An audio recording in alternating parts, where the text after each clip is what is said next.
I feel like one of the problems with YouTubing right now is that too many channels are trying to be news channels. And by that I mean they're trying to be the first person to post when a new card gets added to the game or announced or leaked or whatever, and what ends up happening is that they don't get any time to actually analyze the card. They just care about being first.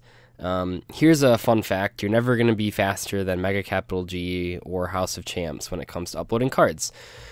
Now that we know that, just take the time to read the card over, discuss it with your friends, talk about it, figure out how it works. And that's something I wanted to do with Tornado Dragon today, because I think this card is amazing, and I think some of the quote-unquote news channels forgot some aspects of it when they posted their videos.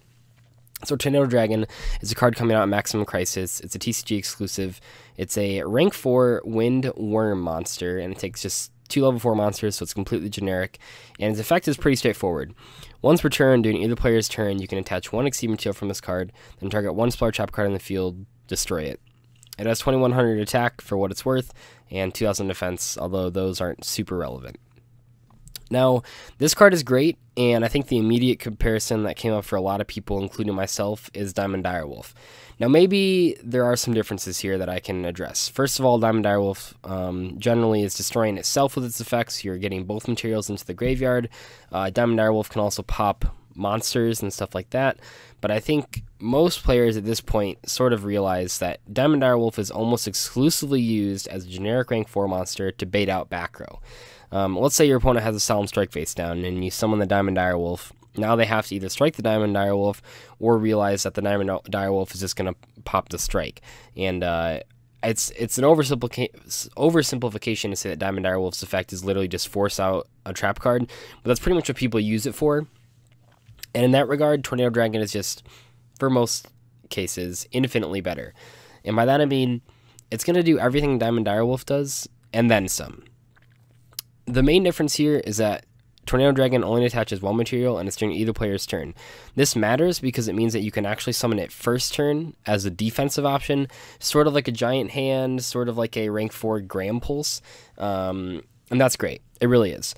Some of the things that this card's good against are obviously the things that Diamond Direwolf is good against, like Solemn Strike and traps like that.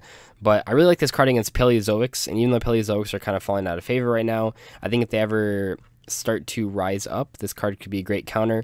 Not only does it pop their back row, obviously, but you can chain it to their trap cards to pop another trap card, and that prevents them from using the Paleozoic effect in graveyard, because as you probably know already, the Paleozoic trap has to be chained to the actual activation of a trap card, and quick effects really screw them up. So, I mean, we've seen players just use Dryden to pop nothing, basically, just to get them to not be able to summon a Paleozoic from the grave. Tornado Dragon's just way better at that. And that's just one application. The other application is that going first against any field spell deck, this is a huge difference maker. I mean, we've seen field spells come up a whole bunch this past year, even, yeah, about 2 years. I mean, stuff like the new one, the diagram card coming out that searches True Kings and True Dracos is obviously a huge contender for being a metagame changing card, and you can just pop it with Tornado Dragon. They don't get the search. It's pretty great. But even in the past, we've seen this relevant. I mean, can you imagine like popping Dragon Ravine when Dragon Mullers were big, or Union Hanger and ABCs? This would have been really big in ABCs. I mean, imagine your opponent going first in the mirror and summoning Buster Dragon, Tsukiyomi, and then instant fusioning for Tornado Dragon to stop your Union Hanger. That's huge. Field spells in general right now are just really big. I mean, there's a reason that Super Rare Terraforming is at the highest it's ever been, basically. Pretty much every deck that's coming out has field spells. Obviously not every deck, sorry, I should clarify. Not every deck coming out has field spells, but a lot of decks do, way more than in the past. And I think one of the changes, or one of the reasons for this change, was that the ruling that made it so that both players could control field spells allowed Konami to really expand their card design and let you play cards that, I mean, like, the problem with field spells before that was that if you played a field spell, your opponent could just play their field spell and you instantly just -1, and that was really bad. But by allowing both players to control field spells, it allows decks that have field spells to actually be good. But Tornado Dragon is a pretty good counter to that. The other thing, and I think the biggest part that the news channels missed, is that this card can be used to pop your own stuff. I've done this with Grand Pulse a lot in past decks, so I maybe I caught it faster than they did, but I think a lot of people just in general notice this. I saw people discussing this in Zodiac as well. But you can pop cards like artifacts. That's really cool. This card would have been really big in hat format, definitely. Just because you can popping your own artifacts is actually just crazy. It makes them less of a dead draw. I mean, most people have stopped playing Artifact Ignition in decks that they're splashing artifacts in, so this card, though, as a rank 4 and the popularity of Instant Fusion really lends itself to making artifacts that much more consistent, especially popping Artifact Scythe, which is like a huge difference maker, although probably less so with Dinosaurs and True Dracos, but for the last couple months, Artifact Scythe has been really good. I also consider it for popping cards like Toy Vendor and Cosmotown. These might seem kind of far-fetched, but I don't think they are that much. I mean, I've tested Grand Pulse in Fluffles, and I know that Grand Pulse is a huge part of the Fire King Island combo in Cosmos. So it's not completely out of the ordinary to even think about popping your own stuff. And in that regard, maybe this card, I don't know. That's probably the one portion that I'm still conflicted on whether or not Diamond Direwolf is better than this. Just because Diamond Direwolf is good because you can use it to get rid of 2 material and pop like a monster card, where this card only gets rid of 1 material and pops a back row instead. I would say that generally speaking, the cards you're popping are going to be back row because recently a lot of back row cards have just had search effects when they're destroyed. But the Diamond Direwolf, I don't know if it's going to be relevant anymore, but I feel like the most relevant portion of it is that first turn you can use it to pop itself and a monster you control. That might not seem good, but there are a lot of combo decks that require that, and when we consider link summoning, getting rid of an extra deck monster is definitely not bad at all. So, looking forward, how expensive is this card going to be? It's hard to say. I would say it'll probably settle around $10, possibly more. There are a lot of good secrets in this set. Obviously, both the True Draco, they're the Master True Draco guy, and the Field Spell are secret rares that's been confirmed. So that means, and all the other True Dracos are pretty much ultra rares, which means that a lot of people are going to be buying packs. So that pretty much floods the market with people getting this card. And even though this card is good, and I would even argue that it's great, I don't think it's what people are trying to pull from their packs. They're probably trying to pull the True Draco cards or the Ghost Ashes card. Either one of, or any one of those 3 cards are going to be the chase cards of the set.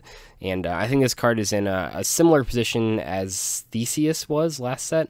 It's probably more useful than Theseus is. I don't think Theseus has a ton of logged tops, but I feel like this is like an auto include for decks that have the room and the extra deck for it. I think what's going to really be interesting to see is that are people that are running Diamond Direwolf is like their only rank 4 gonna now switch over to this card. I think just objectively speaking, Castel is better than Diamond Direwolf at taking out monsters, and I mean they both are detaching too, but the Castel deals with the monster in a more permanent way. So I would say that if you're only playing Diamond Direwolf to deal with back row, then Tornado Dragon is just better. I don't know if it's, or I know it's not strictly better in every single case, but I think in the majority of cases it is better, and the fact that you can use it going first, heading into a format where continuous spells and traps are really big, this card could be a big difference maker. I mean, if you think about this card going first against Zodiacs when you can pop their Barrage, that's really cool. And I don't know, I think this card's really great. I think the one thing that rank 4s were missing was a reliable way to deal with back row that isn't Diamond Direwolf, because Diamond Direwolf popping itself has always been, I think, overwhelmingly just like an issue that's holding it back. Decks that could summon like a whole bunch of level 4s didn't care too much about it, but decks that were only summoning like 1 rank 4 per turn definitely cared about Diamond Direwolf actually just dying, because then you were losing advantage. I think of like Satellar Knights in that regard, where if you were Diamond Direwolfing, that was like your whole turn, you had no follow-up play. Where this guy, Tornado Dragon, you can actually sit on it for a turn, you can get another use out of it. It's just great. I mean, it really is. I mean, going first, you can stun your opponent, and then when you go into your turn, then you can pop a back row, and it's at that point taking care of 2 back row, which is more than Diamond Direwolf ever would have been able to deal with. And yeah, I think this card will settle at $10. That's my long-winded way of saying that. But let me know what you think about Tornado Dragon. I've seen some mixed reviews about it. Some people still thinking that Diamond Direwolf will be played a lot. I think it'll be similar to how when Castel came out, people were still for like a month playing 101 in the extra deck, but then slowly realized that Castel was just a better card overall, even if 101 did have the destruction effect, and even though it could steal cards, overall Castel is just a more consistent option, and I think that that's what's going to happen with this card. Tornado Dragon is pretty much the same, more consistent, more versatile Diamond Direwolf. Anyway, I'll see you guys later. Bye.